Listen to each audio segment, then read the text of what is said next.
Hello बच्चों, आप लोगों का सभी लोगों का स्वागत है मेरे चैनल केसरी सर केमिस्ट्री के चैनल पे। फिर से एक बार हम लोग आ गए हैं और आज जो है हम लोग क्लास 10th के चैप्टर 2 मतलब एसिड बेस और सॉल्ट्स के लास्ट लेक्चर 6 का जो है आज हम लोग पढ़ाई करेंगे बच्चों। ठीक है, तो आई होप कि आप सभी लोग पुरानी सारी वीडियोस को देख चुके होंगे और उनका लाभ उठा चुके होंगे। ठीक है बच्चों, तो बिल्कुल समय ना लेते हुए हम लोग आगे बढ़ेंगे और जैसा कि लिखा हुआ है, क्या लिखा हुआ है, चैप्टर 2। और चैप्टर का नाम क्या है, एक बार फिर से हम लोग रिवाइज करते हुए आगे बढ़ते हैं। हमारे चैप्टर का नाम क्या है बच्चों? एसिड बेस और सॉल्ट। इस चैप्टर पे हम लोग वर्क कर रहे थे और L1, L2, L3, L4 और L5 पांच वीडियोस इस चैप्टर में इस लेक्चर के पहले बन चुके हैं। ठीक है, तो बहुत आराम से उनको अच्छे से देख करके नोट्स बना करके रिवीजन करिए, चीजों को प्रैक्टिस करिए, तो निश्चित रूप से आप लोग को बहुत ही अच्छा फायदा मिलेगा।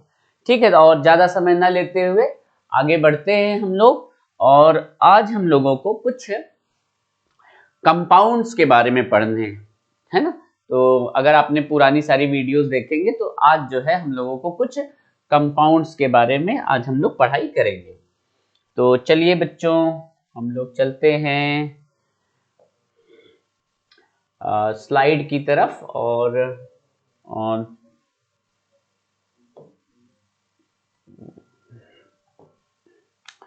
स्लाइड्स को देखते हैं हम लोग। इधर अच्छा आ गया है, तो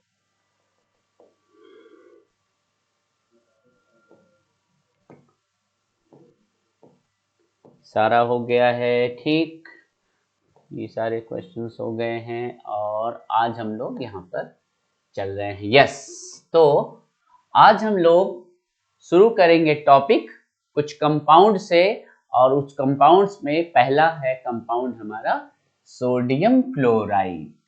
sodium chloride, sodium chloride formula क्या है बच्चों? NaCl। और इसको हम लोग क्या बोलते हैं? कॉमन नेम में इसको बोलते हैं हम लोग टेबल सॉल्ट या कॉमन सॉल्ट, जिसको हम लोग खाने में यूज करते हैं। तो जो डेली हम लोग सॉल्ट्स खाते हैं, यूज करते हैं, उसका फार्मूला क्या है बच्चों? NaCl और उसका नाम है सोडियम क्लोराइड। ठीक है बच्चों, तो सोडियम क्लोराइड हमारे डेली लाइफ में बहुत ही इंपॉर्टेंट रोल अदा करता है। और इसको बनाते कैसे हैं, बनाने का मेथड, तो प्रिपरेशन कैसे करते हैं इसका हम इस पे थोड़ा डिस्कशन किया जाए। लैब में बनाना होगा तो वैसे ही एसिड और बेस का हम लोग न्यूट्रलाइजेशन कर लेंगे, जैसा कि हम लोग पहले पढ़ चुके हैं। न्यूट्रलाइजेशन रिएक्शन में हम लोग NaOH और HCl का अगर रिएक्शन कराते हैं तो हमको मिलेगा NaCl और वाटर। तो ये NaCl को अगर हम लोग लैब में अगर बनाना होता है तो इस तरीके से हम बना सकते हैं। लेकिन अगर लार्ज स्केल में जो हम लोग यूज करते हैं खाने के लिए और एक लार्ज स्केल में हमको इसकी जरूरत होती है, तो बच्चों इसको हम लोग बनाते हैं वेपोराइजेशन करके, है ना, इवापोरेशन ऑफ सी वाटर। आप सभी को ही पता है कि जो सी वाटर है उसमें हाई क्वांटिटी ऑफ सॉल्ट होता है और NaCl के अलावा भी उसमें कैल्शियम और मैग्नीशियम के सल्फेट और क्लोराइड्स होते हैं। मतलब NaCl के अलावा भी सॉल्ट्स उसमें और कई वैरायटी के सॉल्ट्स होते हैं, तो उनको हम एक सुटेबल मेथड लगा करके उनको हम लोग सेपरेट कर लेते हैं। ठीक है बच्चों, और NaCl हम लोग वहां से ज्यादा हमको प्राप्त होता है। अब यूजेस क्या है? Uses of sodium chloride, uses of NaCl। तो ये हमारे बॉडी के लिए बड़ा ही इंपॉर्टेंट है ना, इंपॉर्टेंट फॉर ह्यूमन बॉडी। और ह्यूमन बॉडी में NaCl हम लोग जो खाते हैं उससे HCl का भी फॉर्मेशन होता है, और सोडियम और पोटेशियम, सोडियम इसमें है ना, NaCl में क्या है बच्चों, सोडियम है। तो सोडियम की जो मात्रा है हमारे शरीर की जरूरत होती है, वो इसकी कमी को यहीं से NaCl से हम पूरा करते हैं, जो कि जो हमारे नर्वस सिस्टम में सोडियम पोटेशियम पंप के नाम से जाता है। सोडियम जो है हमारे जो है नर्व्स के जो है के लिए बहुत ही जरूरी होता है। तो इम्पोर्टेंट फॉर हमारे ह्यूमन बॉडी। और दूसरा, इन फूड, खाने में हम लोग सॉल्ट का यूज करते हैं, ठीक है। और कहां पर यूज करते हैं, in preparation of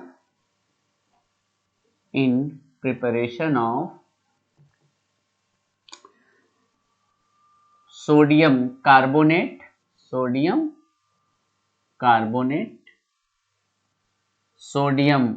bicarbonate and sodium hydroxide. तो ये सब, इन सब कामों में हम लोग NaCl का यूज करते हैं, ठीक है बच्चों। तो बड़ा ही ड्रास्टिक यूज है, हम लोग जानते हैं कि इसको हम लोग यूज करते हैं चीजों को। तो बच्चों आगे हम लोगों का ये NaCl के बारे में थोड़ी सी जानकारी ली हम लोगों ने। आगे हम लोग देखते हैं कि अब कौन सा कंपाउंड हम लोगों को पढ़ना है। अगला कंपाउंड है हमारा वाशिंग सोडा, जैसा कि नाम से ही लग रहा है ना, वाशिंग सोडा है ना। वाशिंग सोडा का जो फार्मूला है वो है Na2CO3.10H2। इसका नाम है वाशिंग सोडा। वाशिंग सोडा कैसे बनाते हैं, है ना, मेथड ऑफ प्रिपरेशन या प्रिपरेशन, मेथड ऑफ प्रिपरेशन कैसे बनाएंगे, ठीक है बच्चों, method of preparation.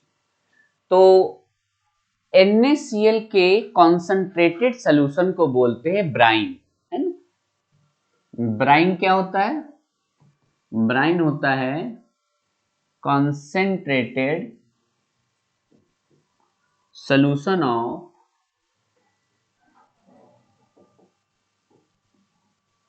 Sodium chloride. Brine क्या होता है बच्चों, ये भी क्वेश्चन आ चुका है, व्हाट इज ब्राइन। तो concentrated solution of NaCl, NaCl के कॉन्सेंट्रेटेड सोल्यूशन को बोलते हैं हम लोग, क्या बोलते हैं, ब्राइन बोलते हैं। तो इसी ब्राइन में अमोनिया और कार्बन डाई गैस को क्या करते हैं, इंट्रोड्यूस करते हैं, ठीक है बच्चों। तो कैसे बनेगा हमारा वाशिंग सोडा, तो उसमें स्टेप नंबर 1 है, ये ब्राइन का सॉल्यूशन ले लिया NaCl, इसमें कौन कौन सी गैस, अमोनिया और कार्बन डाइऑक्साइड। क्योंकि एक्वस सॉल्यूशन है तो उसमें वाटर मॉलिक्यूल भी होगा। अब ये क्या बनाएगा स्टेप 1 में, ये बनाएगा हमारा सोडियम बाइकार्बोनेट। फर्स्ट स्टेप में क्या बनेगा बच्चों, sodium bicarbonate NaHCO3, sodium bicarbonate, या आप लोगों को पता ही है कि इसका दूसरा नाम क्या है, सोडियम हाइड्रोजन कार्बोनेट। ये क्या है, पिछले लेक्चर्स में हम लोग देख चुके हैं कि ये क्या है, एक तरीके का सॉल्ट है। स्पेशली कौन सा सॉल्ट है, ये कौन सा सॉल्ट है बच्चों, क्योंकि इसके पास H+ है, तो ये कौन सा सॉल्ट है, ये एसिडिक सॉल्ट है, ठीक है बच्चों। तो सोडियम बाइकार्बोनेट NaHCO3 बनेगा, और क्या बनेगा बच्चों, अमोनियम क्लोराइड। तो फर्स्ट स्टेप में सोडियम बाइकार्बोनेट बनता है। स्टेप नंबर 2 में क्या होगा बच्चों, ये सोडियम बाइकार्बोनेट को स्टेप नंबर 2, सोडियम बाइकार्बोनेट को अगर हम हीट करेंगे तो ये सोडियम कार्बोनेट है ना, या डिहाइड्रेटेड वॉशिंग सोडा में बदल जाएगा।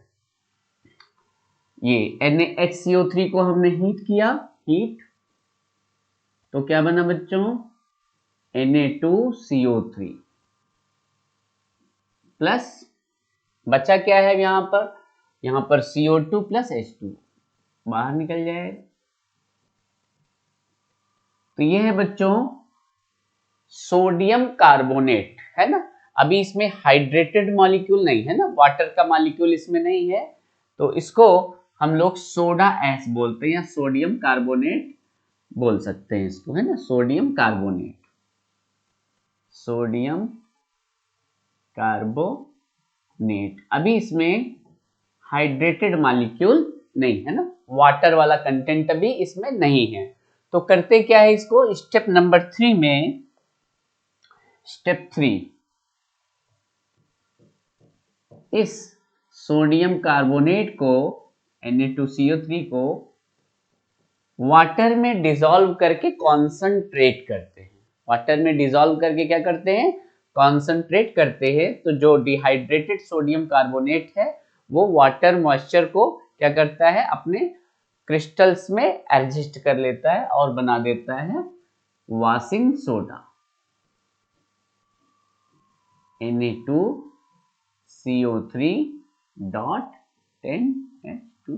ये क्या बना दिया बच्चों, ये है फार्मूला हमारा वॉशिंग सोडा का। ठीक है बच्चों, तो इस तरीके से इन 3 स्टेप्स में हम लोग सोडियम बाइकार्बोनेट को क्या करते हैं, हम बनाते हैं ना, सोडियम बाइकार्बोनेट को हम लोग क्या करते हैं, बना देते हैं। तो इस तरीके से हम लोग कर सकते हैं कि चीजें जो है हमारी सोडियम बाइकार्बोनेट या वॉशिंग सोडा हमारा बन चुका है। अब इसके यूजेस क्या है ना, तो यूजेस हम लोग देखते हैं, इसके यूजेस क्या है, यूजेस है ना, किसके यूजेस देख रहे हैं हम लोग, वॉशिंग सोडा, जैसा कि नाम से ही लग रहा है। नाम से क्या लग रहा है इसका, इसके नाम से लग रहा है कि ये मेन पर्पज क्या है इसका, वॉशिंग पर्पज में या क्लींजिंग रिएजेंट है ना, क्लींजिंग के काम में आता है, सफाई करने के, है ना। और क्या करता है ये टेम्परेरी हार्डनेस को रिमूव करता है ना। वाटर में जो हार्डनेस होती है वो 2 तरीके की होती है, एक होता है परमानेंट हार्डनेस और दूसरा होता है टेम्परेरी हार्डनेस। तो removal of permanent hardness of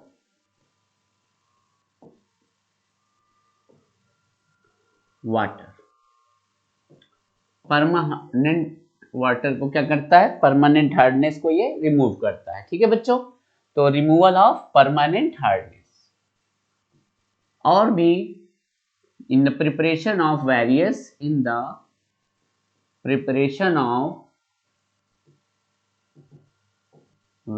chemicals,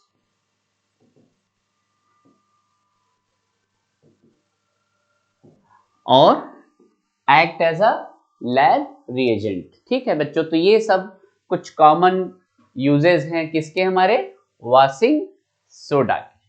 ठीक है, तो छोटे छोटे क्वेश्चंस आते हैं, इसमें कोई बहुत बड़ा क्वेश्चन नहीं आना है, छोटे छोटे क्वेश्चंस आएंगे और इनको हमको लिखना है। तो बच्चों आगे हम लोग पढ़ते हैं, आगे टॉपिक है हमारा कौन सा, ये तो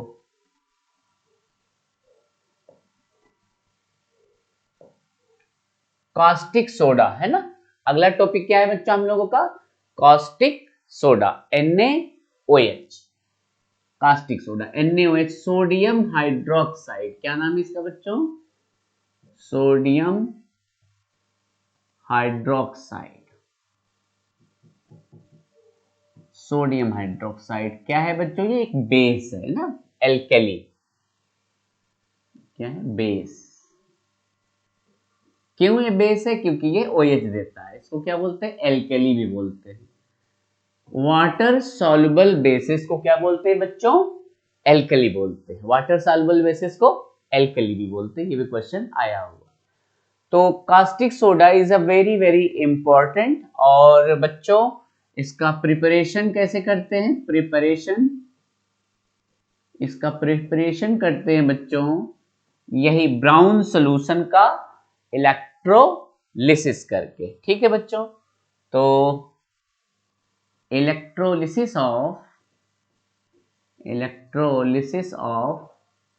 ब्राइन सॉल्यूशन। अभी थोड़ी देर पहले हमने आपको बताया था कि ब्राइन सॉल्यूशन क्या होता है? कॉन्संट्रेटेड NaCl सॉल्यूशन को क्या बोलते हैं? Brine solution. Concentrated NaCl aqueous solution को क्या बोलते हैं? ब्राइन सॉल्यूशन या ब्राइन, सिंपली ब्राइन। ठीक है, तो ब्राइन बोलते हैं। ये देखिए केवल ब्राइन। ठीक है बच्चों, तो ब्राइन से हम लोग बनाएंगे क्या? NaOH या कास्टिक सोडा बनाना है। ठीक है बच्चों, तो कैसे बनेगा? NaOH का हम लोग करेंगे electrolysis. Sorry, NaCl brine solution है। तो ब्राइन सॉल्यूशन क्या होता है? NaCl है ना, एक्वस प्लस H2O। इलेक्ट्रोलिसिस। ठीक है, इलेक्ट्रोलिसिस का मतलब बच्चों इलेक्ट्रिसिटी के प्रेजेंस में लाइसिस ब्रेक डाउन करते हैं हम लोग। और ये कॉम्प्लिकेटेड प्रोसेस है, अभी आपको इतना ही जानना है। इसके आगे डिटेल में हम लोग 11th में इसको आगे देखेंगे।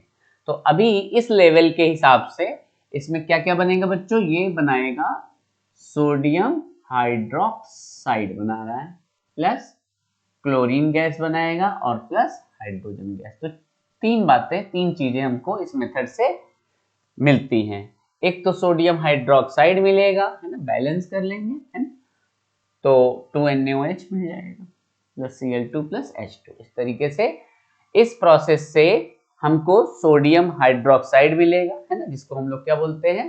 Caustic soda. क्लोरीन गैस और हाइड्रोजन गैस। क्लोरीन गैस कहां पर मिलेगा? क्लोरीन गैस हमको मिलेगा एनोड, और हाइड्रोजन गैस हमको प्राप्त होगा कैथोड।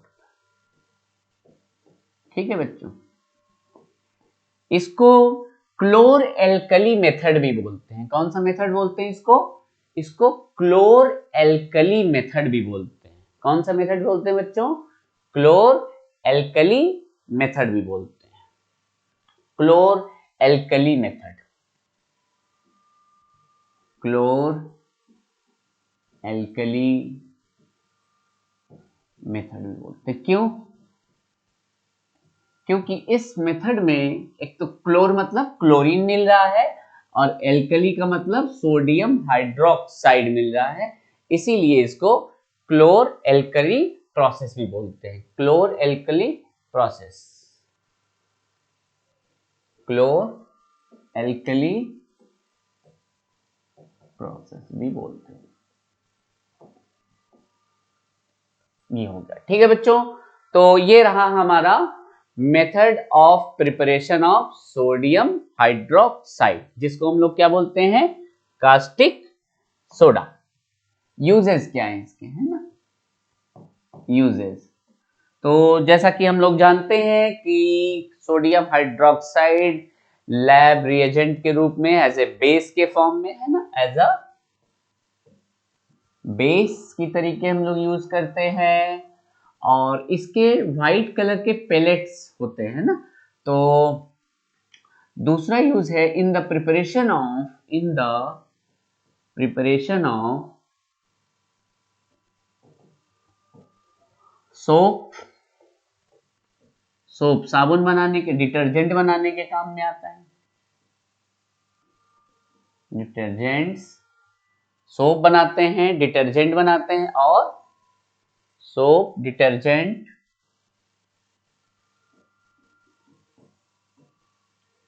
और कुछ फर्टिलाइजर्स है ना, फर्टिलाइजर्स मतलब खाद वगैरह बनाने के भी काम में आता है।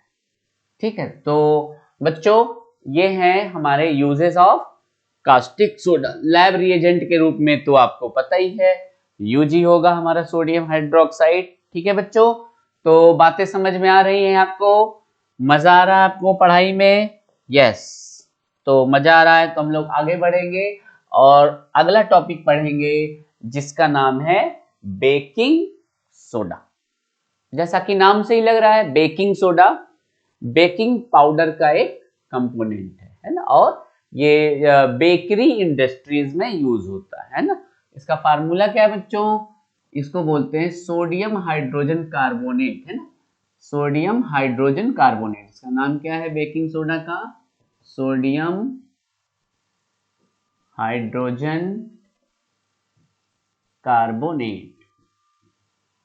सोडियम हाइड्रोजन कार्बोनेट, या इसका दूसरा नाम सोडियम बाई कार्बोनेट। ठीक है बच्चों, तो इसको कैसे बनाएंगे, इसका मेथड ऑफ प्रिपरेशन क्या है? तो एमओपी, एमओपी का मतलब बच्चों क्या होता है? Method of preparation. तो कैसे बनाएंगे? यस, बनाना इसको उसी तरीके से है जैसे हम लोगों ने क्या बनाया था, सोडियम कार्बोनेट या वाशिंग सोडा, है ना। तो सेम उसी तरीके का हम लोग प्रोसीजर लेंगे यहाँ पर। और मेथड ऑफ प्रिपरेशन में क्या करते थे हम लोग? ब्राइन सोल्यूशन में क्या डालते थे? अमोनिया और CO2 गैस। तो ये बनाएगा हमारा, सबसे पहले क्या बनाता था? सोडियम बाई कार्बोनेट NaHCO3 बनाएगा और अमोनियम क्लोराइड NH4Cl निकल जाएगा। तो इस तरीके से बच्चों हमारा क्या बना? सोडियम बाई कार्बोनेट या बेकिंग सोडा हम लोग बनाते हैं। तो बच्चों इसका यूजेस भी देख लेते हैं। अब बनाना सीख गए हैं तो हम लोग इसका यूज भी देख लेते हैं ना। तो यूजेस सोचिए इसके बारे में थोड़ा, इसके यूजेस ऑफ बेकिंग सोडा। तो सबसे, जैसा कि नाम से ही लग रहा है, इसके कैसा टर्म है? बेकिंग, है ना। तो बेकिंग पाउडर का एक कंपोनेंट है ना, कंपोनेंट ऑफ बेकिंग पाउडर।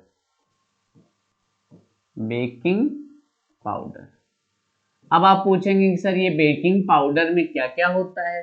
तो बेकिंग पाउडर में दो चीजें होती हैं, एक तो बेकिंग सोडा होता है और दूसरा टार्ट्रिक एसिड होता है ना। क्या क्या होता है बच्चों?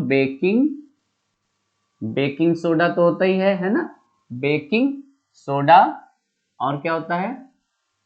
Tartaric acid. ये दो चीजों से मिलके बना होता है। क्योंकि बच्चों इसमें जो है थोड़ा बेसिक नेचर का होता है, तो अगर हम लोग बेकिंग पाउडर में अगर टार्ट्रिक एसिड नहीं डालेंगे तो थोड़ा सा जो है, कोई भी जो चीज हम बिस्किट वगैरह बनाएंगे तो थोड़ा सा वो कड़वा होने लगेगा, है ना, क्योंकि उसमें बेस की मात्रा ज्यादा हो जाएगी। तो एक्स्ट्रा बेस को हमारा टार्ट्रिक एसिड क्या करता है?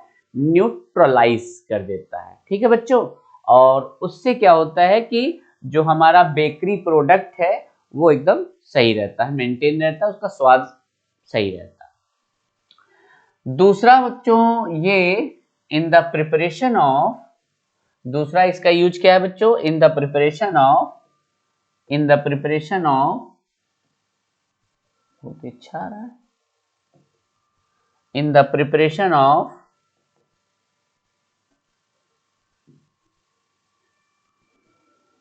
थोड़ा सा मामला हो रहा है तो देख लेते हैं। चलिए दूसरा कलर ले लेते हैं। इन the preparation of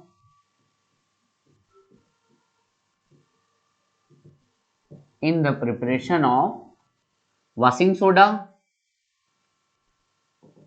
washing soda बनाने के काम में आता था, है ना। तो हम लोग इस बेकिंग सोडा से क्या बना सकते हैं, वॉशिंग सोडा भी बना सकते हैं, जिसका हम लोग मेथड ऑफ प्रिपरेशन पहले से ही देख चुके हैं। ठीक है बच्चों, और किस में यूज होता है, और ये यूज होता है इन बेकरी इंडस्ट्री में, है।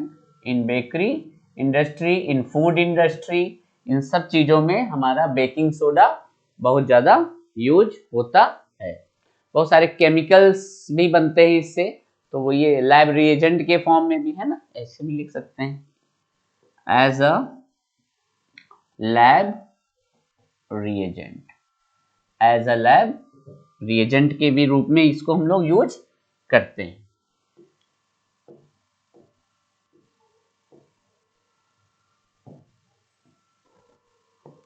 ठीक है बच्चों, तो आगे बढ़ा जाए, और आगे हम लोग बढ़ते हैं आगे ब्लीचिंग पाउडर की तरफ। अगला कंपाउंड है हमारा ब्लीचिंग पाउडर। ठीक है बच्चों, तो ब्लीचिंग पाउडर हम लोगों ने नाम सुना हुआ है। ब्लीचिंग पाउडर का फार्मूला होता है CaOCl2, CaOCl2, CaOCl2, है ना, जैसा कि लिखा हुआ ये CaOCl2 is the formula of bleaching powder। अब कैसे बनाते हैं, method of preparation, method of preparation, MOP भी लिख सकते हैं, मेथड ऑफ प्रिपरेशन कैसे बनाते हैं। तो स्लैग्ड लाइम लेते हैं हम लोग, है ना। स्लैग्ड लाइम क्या होता है, सब लोग ने बताइए फार्मूला आप लोग। ठीक, तो स्लैग्ड लाइम लेते हैं, कैल्शियम हाइड्रोक्साइड, इसको बोलते हैं स्लैग्ड लाइम या बुझा हुआ चूना। स्लैग लाइम, बुझा हुआ, हिंदी में क्या बोलते हैं, बुझा हुआ चूना। क्विक लाइम का फार्मूला क्या होता है, CaO, कैल्शियम ऑक्साइड। ठीक है बच्चों, तो स्लैग्ड लाइम पर हम लोग रिएक्शन किसका कराते हैं, क्लोरीन का रिएक्शन कराते हैं, जो बना देता है CaOCl2, bleaching powder plus H2O। ये हमारा क्या है, ब्लीचिंग पाउडर। ठीक है बच्चों, ब्लीचिंग पाउडर। तो इस तरीके से हम लोग ब्लीचिंग पाउडर को बनाते हैं। अगला क्या है बच्चों, इसका हम लोग क्या पढ़ते हैं, यूजेस। तो चलिए ठीक है, आप लोग भी बताते चलिए कि इसके क्या क्या यूजेस है, ब्लीचिंग पाउडर कहां कहां पर यूज होता है। तो देखते हैं कभी कभी क्या होता है कि जो नगर पालिका से या नगर महापालिका से या जो भी है, पानी जो आता है वो थोड़ा सा कभी कभी क्या होता है, उसमें लगता है कि कुछ केमिकल्स मिले हुए हैं, कुछ उसमें मेडिसिन टाइप का लगता है ना, जो तो वो क्या होता है, वो ब्लीचिंग पाउडर ट्रीटेड रहता है उसमें, उस समय थोड़ा सा जो है हमको ब्लीचिंग पाउडर उसमें मिला दिया जाता है। तो uses of bleaching powder, uses of bleaching powder. तो सबसे पहला इसका जो यूटिलाइजेशन है वो है for sterilization of drinking water, sterilization of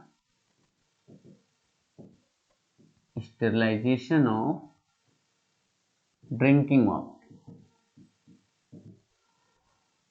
है ना। तो ड्रिंकिंग, पीने वाले पानी को स्टेरिलाइज करने के लिए ना, यहाँ पर जो है स्टेरिलाइजेशन ऐसे लिख सकते हैं।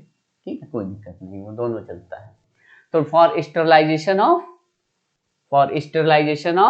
Drinking water, sterilization of drinking water.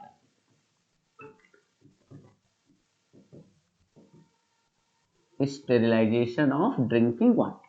ठीक है बच्चों, तो स्टेरिलाइज करने का मतलब क्या होता है, उसमें जो है जो भी पैथोजेंस है या जो कोई बैक्टीरियाज हैं, इस तरीके की चीजें हैं, स्पोर्स है, उनको क्या करता है, ये खत्म कर देता है, डिस्ट्रॉय कर देता है, किल कर देता है। ठीक है, तो ये एक तरीके के डिसइंफेक्टेंट की तरीके काम कर रहा है, यहाँ पर स्टेरिलाइज कर रहा है ड्रिंकिंग वाटर को, है ना। दूसरा वर्क एज ए ब्लीचिंग, है ना, ब्लीचिंग एक्शन, जैसा कि नाम से इसके लग रहा है ना, ब्लीचिंग एक्शन। ब्लीचिंग एक्शन कैसे करता है, ये कलरलेस कर देता है, जहां पर कहीं कलर रहता है, एक्स्ट्रा कलर, उसको क्या कर देता है, कलर लेस कर देता है। ब्लीचिंग एक्शन का मतलब टू डीकलराइजेस,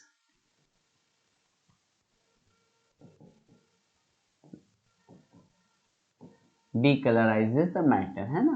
तो खाने की चीजें हैं या कपड़ा है, उसको क्या ब्लीचिंग के काम में आता है, तो इसीलिए इसको ब्लीचिंग एक्शन में भी यूज करते हैं। तो काफी यूज होता है ये, तो इस तरीके से हम लोग ब्लीचिंग पाउडर को देख सकते हैं। अगला टॉपिक आता है हमारे बच्चों, अगला जो हमारा कंपाउंड है वो बहुत अच्छी तरीके से हम लोग जानते हैं, जिसका नाम है प्लास्टर ऑफ पेरिस, और इसको हम लोग बहुत प्यार से बोलते हैं पीओपी, है ना।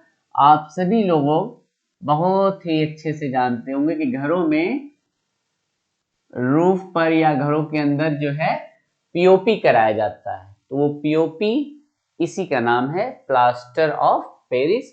और प्लास्टर ऑफ पेरिस का फार्मूला होता है CaSO4 dot CaSO4 calcium sulphate containing half H2O। इसको लिखने का एक और भी तरीका है, CaSO4 ट्वाइस H2O, ऐसे भी लिख सकते हैं, किसी किसी बुक में इस तरीके से भी लिखा हुआ है। तो दोनों बात एक ही है, इसका है कि 1 पोर्शन रहेगा कैल्शियम सल्फेट 1 मॉलिक्यूल, तो उस पर हाफ मॉलिक्यूल या उसका 50% मॉलिक्यूल क्या होगा, H2O मॉलिक्यूल रहेगा, इस रेशियो में रहता है, मतलब 2:1 के रेशियो में, 2:1 के रेशियो में रहता है। ठीक है बच्चों, तो प्लास्टर ऑफ पेरिस को बनाएंगे कैसे, है ना, अगला हमारा यही मुद्दा आएगा कि सर इसको हम बनाएं कैसे, तो बनाते कैसे हैं, बिल्कुल सही बताया, हम बनाएंगे इसको हम लोग बनाते हैं जिप्सम से। जिप्सम, जिप्सम, जिप्सम का फार्मूला क्या होता है बच्चों, CaSO4 डॉट 2H2O, और इसको हम हीट करते हैं, हीट ऑन 373 केल्विन पे इसको हीट करेंगे, तो ये बन जाएगा हमारा plaster of Paris, CaSO4 dot half H2O, और बाकी वाटर 3/2 H2O हमारा बाहर निकल जाएगा। ठीक है बच्चों,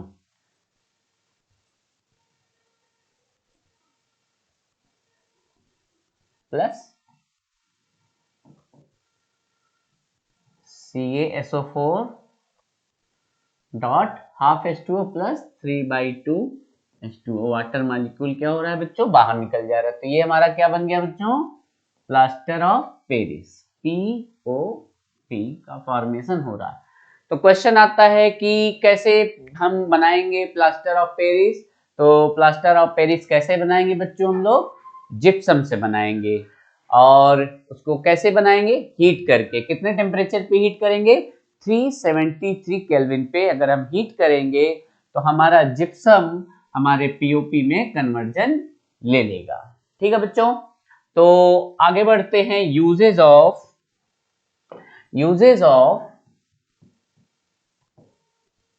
पीओपी।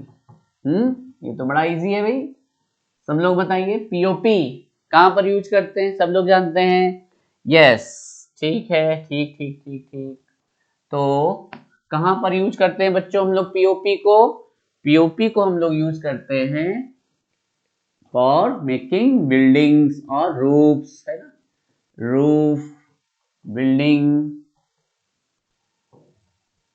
एक्सेप्टर, है ना। तो कई जगह पर हम लोग पीओपी का डिफरेंट डिफरेंट तरीके से यूज करते हैं। और कहाँ यूज करते हैं, सोचिए, जब किसी का फ्रैक्चर हो जाता है ना, जब किसी को फ्रैक्चर हो जाता है, हड्डियां टूट जाती हैं, तो डॉक्टर साहब लोग क्या लगाते हैं, यस, प्लास्टर लगाते हैं, उसमें भी तो इन प्लास्टर्स है। तो जो प्लास्टर करते हैं डॉक्टर्स, उसमें भी हम लोग क्या यूज करते हैं, प्लास्टर ऑफ पेरिस, पीओपी का यूज करते हैं। और कहाँ पर, टॉय वगैरह बनाने में है ना, खिलौने बनाने में, टॉयज में है ना, और स्टैच्यूज बनाने वगैरह में ना, तो बहुत अच्छे अच्छे प्यारे प्यारे से जो है स्टैच्यूज मिलते हैं, आप लोगों ने देखा ही होगा है ना, तो घरों में सजाने के काम में आते हैं। तो वो सब सारी चीजें हमारे पीओपी से ये सब बनती हैं। ठीक है बच्चों, तो वो बड़ा ही जो है अच्छे से यूज करते हैं हम लोग पीओपी को, और इससे हम लोग काफी लाभ उठाते हैं।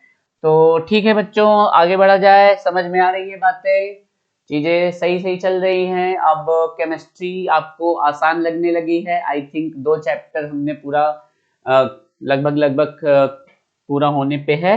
तो आगे है हमारा एक छोटा सा टॉपिक है, hydrated salts containing water of crystallization है। तो कुछ लोग के दिमाग में होता है बच्चों के कि सर देखिए बहुत सारे मॉलिक्यूल्स में वाटर होता है ना, जैसे अभी हमने बताया ना, वाशिंग सोडा एक हमने लिखा है ना, वाशिंग सोडा है ना, फोन आ रहा है इसको, नहीं अभी नहीं लेंगे फोन को। ठीक, तो बच्चों तो वाशिंग सोडा है ना, अभी हम लोगों ने पढ़ा वाशिंग सोडा। तो वाशिंग सोडा का क्या फार्मूला था, Na2CO3.10H2O। तो बहुत सारे बच्चों के मन में आता है कि सर ये जो है क्यों वेट नहीं होता, अगर इसमें वाटर के इतने मॉलिक्यूल्स हैं, तो 10 मॉलिक्यूल्स है इसमें वाटर्स के, तो क्यों ये वेट नहीं होता है ना, ऐसा आपके दिमाग में थोड़ा सा आता होगा कि ये वेट क्यों नहीं होता, गीला क्यों नहीं। तो बच्चों ये है वाटर ऑफ क्रिस्टलाइजेशन, यहाँ पे देखिए लिखा है ना, ये क्या है, वाटर ऑफ क्रिस्टलाइजेशन। क्रिस्टल्स के बीच में ये वाटर ऑफ क्रिस्टलाइजेशन होता है, जिससे वेटिंग नहीं होती है। ठीक है, तो इससे इन वाटर ऑफ क्रिस्टलाइजेशन से वेटिंग प्रोसेस नहीं होती है, वो क्रिस्टल्स के बीच में ही H2O के मॉलिक्यूल्स रहते हैं। ठीक, तो ये बात हो गई। तो ढेर सारे सॉल्ट्स के बारे में बताया, hydrated salts containing water of crystallization. तो पहला हमारा क्या हुआ बच्चों, वाशिंग सोडा, फार्मूला क्या है, Na2CO3.10H2। ठीक है, तो इसको हम लोग बोल सकते हैं सोडियम कार्बोनेट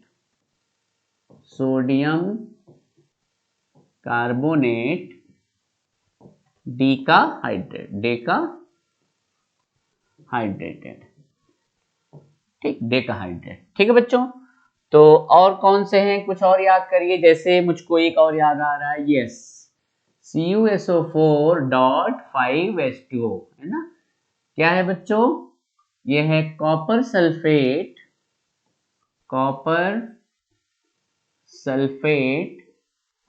पेंटा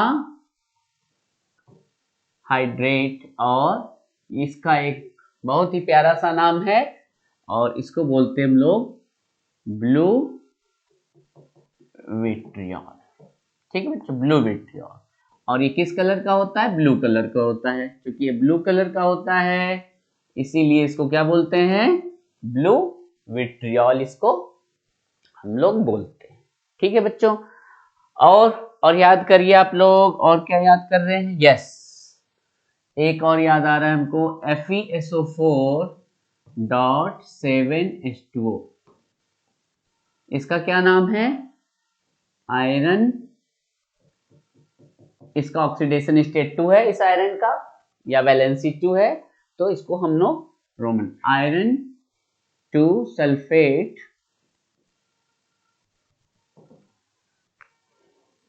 हेप्टाहाइड्रेट। और किस कलर का होता है बच्चों, और ये होता है लाइट ग्रीन कलर का होता है, तो ग्रीन लिख देते हैं, ग्रीन कलर का होता है, इसीलिए इसको हम लोग क्या बोलते हैं, ग्रीन विट्रियॉल बोलते हैं, ग्रीन विट्रियॉल। ठीक है बच्चों, तो नोट्स बनाते चलिए, चीजों को देखते चलिए, और एक और मुझको याद आ गया है अभी, तो उसको भी लिख लेते हैं। एक है इप्सम सॉल्ट, MgSO4.7H2O। एक और लिख लेते हैं, MgSO4.7H2O, इसको बोलते हैं इप्सम सॉल्ट, है ना। MgSO4.7H2O इप्सम सॉल्ट इसको बोलते हैं।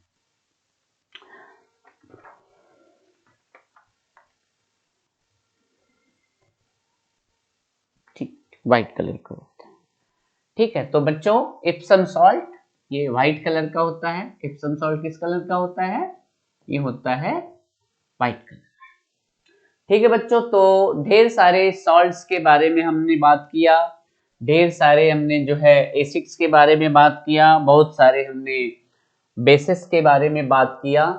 तो इस चैप्टर का पूरा कंटेंट हमने आपको बहुत ही कंसेप्चुअल तरीके से, बहुत ही इजी लैंग्वेज में हमने आपको पूरा बता दिया है। ठीक है, तो चलिए कुछ क्वेश्चंस भी हम लोग देख लेते हैं कि किस तरीके के क्वेश्चंस है। और अब आपको क्वेश्चन सारे बहुत ही आसान लगेंगे, है ना। बहुत ही आसानी के साथ हम क्वेश्चंस कर सकते हैं ना। जैसे क्वेश्चन आया, क्वेश्चन बोल दिया कि बताइए डाई बेसिक एसिड का एग्जाम्पल बताइए, है ना। डाई बेसिक एसिड है, डाई बेसिक एसिड का एग्जाम्पल, है ना। गिव एग्जाम्पल्स ऑफ या names of two dibasic acid, है ना। डाई बेसिक एसिड का कुछ आप बताइए, है ना। थोड़ा इसको पतला करें।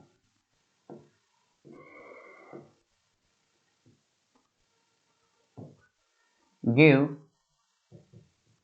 To examples of dibasic acid.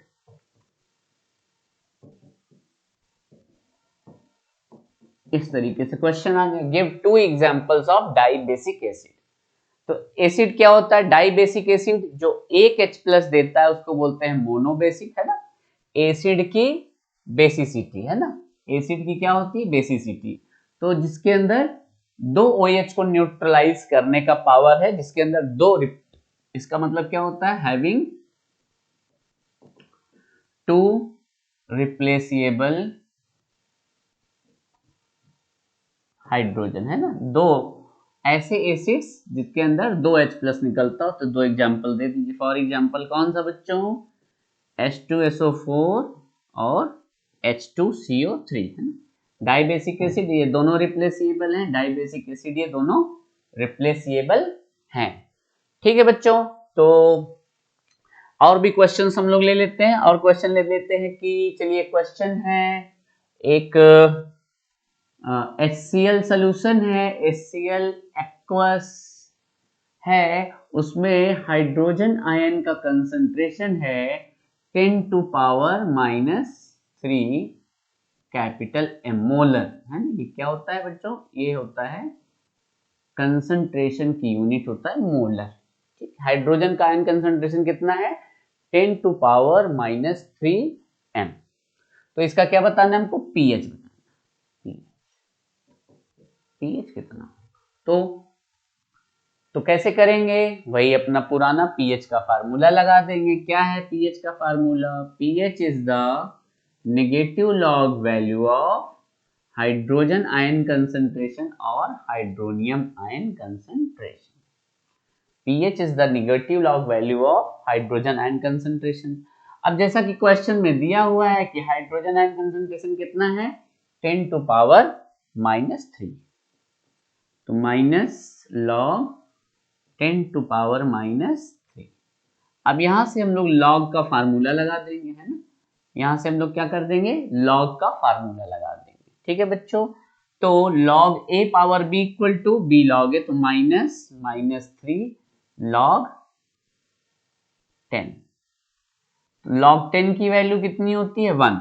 तो ये -3 माइनस माइनस क्या हो जाएगा? प्लस हो जाएगा। 3 इंटू 1 इक्वल टू 3। पीएच कितना आ गया बच्चों? 3। तो आंसर क्या है हमारा? यहां पर इसका आंसर है कि पीएच 3 हो जाएगा। पीएच कितना हो जाएगा बच्चों? 3 हो जाएगा। इस HCl सॉल्यूशन का पीएच कितना हो जाएगा 3। तो इस तरीके से हम क्वेश्चंस को बहुत ही अच्छी तरीके से सॉल्व कर सकते हैं। पीएच स्केल की बेसिस पे क्वेश्चंस आ सकते हैं ना बच्चों। किस तरीके के क्वेश्चन कैसे आ गया देखिए, जैसे मान लीजिए 3 सॉल्यूशन है, 3 सॉल्यूशंस हैं। कौन कौन से हैं? ए है, बी है और सी है ना। और इनका जो पीएच वैल्यू है ये 3 है, ये 9 है और ये 6 है। तो इनका एसिडिक स्ट्रेंथ बताना है ना, कि इनका क्या है, कौन एसिडिक है कौन बेसिक है बताना है। बताइए बच्चों, चलिए बताइए एसिडिक सॉल्यूशन कौन सा है। तो हमने आपको बताया था कि 7 से कम है ना, लेस देन 7 पे क्या होता है, न्यूट्रल होता है। 7 से कम क्या होता है, 7 से कम होता है हमारा एसिड। तो एसिडिक सॉल्यूशन दो है हमारे, ए और सी हमारे एसिडिक है। बेसिक कौन सा है, बी वाला हमारा बेसिक। अब इन दोनों में ज्यादा एसिडिक कौन है, तो हमने बताया था कि जैसे जैसे पीएच कम होता रहता है उसकी एसिडिक स्ट्रेंथ क्या होती रहती है, बढ़ती रहती है। तो हम कह सकते हैं acidic strength of A is greater than C, क्योंकि इसका पीएच कितना है 3 है। इसमें हाइड्रोजन आयन का कंसंट्रेशन कितना है 10 टू पावर -3। इसमें हाइड्रोजन आयन कंसंट्रेशन कितना है 10 टू पावर -6 है ना। क्या है हाइड्रोजन आयन कंसंट्रेशन, इसमें कितना है 10 टू पावर -3, इसमें कितना है 10 टू पावर -6। अब आप खुद सोचिए, खुद सोच करके बताइए कि किसमें हाइड्रोजन आयन का कंसंट्रेशन ज्यादा है, 10 टू पावर -3 वाले में ज्यादा है, इसलिए इसके एसिडिक स्ट्रेंथ क्या होगा, ज्यादा होगा। ठीक है बच्चों, तो इस तरीके से हम लोग बहुत सारे क्वेश्चंस कर सकते हैं और पूरा लेक्चर पढ़ने के बाद आप लोग किसी भी तरीके के क्वेश्चंस को कर सकते हैं। अब सीबीएसई बोर्ड या किसी भी बोर्ड में किस तरीके के क्वेश्चंस आते हैं, बोर्ड एग्जामिनेशंस की बात करें है ना, बोर्ड एग्जाम की अगर हम बात करेंगे तो क्वेश्चन किस तरीके से आते हैं, तो हम लोग देखते हैं। पहला तो होता है 1 mark question, 2 mark question, 3 mark question और 5 मार्क क्वेश्चन। तो बच्चों सबसे पहली बात तो देखिए, एग्जाम में बहुत सारे बच्चों को चीजें आती रहती हैं, लेकिन नंबर किसी का ज्यादा आता है किसी का कम आता है ना। कभी आप लोग देखिएगा अपने क्लास में ही देख लीजिएगा, किसी को बच्चे को थोड़ा सा कम भी आता है लेकिन उसके नंबर कभी कभी ज्यादा आने लगते हैं। क्या कारण है ऐसा, क्योंकि एग्जाम में लिखने का टैक्टिस होना चाहिए है ना। आपके पास किस चीज का टैक्टिस होना चाहिए, राइटिंग स्किल आपके पास अच्छी होनी चाहिए कि किस तरीके से हम एग्जामिनर्स को हम अपना जो है आंसर डिलीवर करें, किस तरीके से हम आंसर दें।